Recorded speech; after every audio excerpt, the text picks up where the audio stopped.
Sono Beppe Perra, sono dirigente di Sardegna Azione, ma più che altro in questo caso sono un rappresentante del Comitato sui non nuclei che si interessa di promuovere il referendum sulla presenza delle basi nucleari e anche sulla presenza del sito unico di stoccaggio delle scorie nucleari in Sardegna.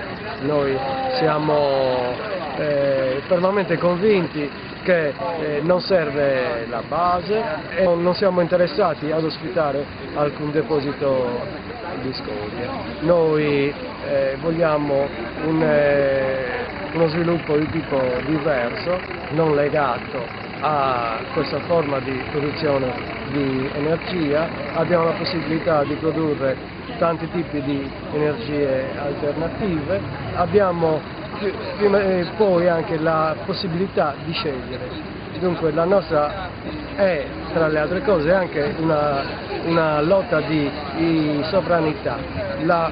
Noi abbiamo la volontà di poter scegliere se vogliamo o no questi tipi di centrali, anche perché sappiamo che sono del tutto nocive. La Sardegna ha una superficie così piccola che se succedesse un'ecatombe tipo quella di Chernobyl non si salverebbe neanche un sardo.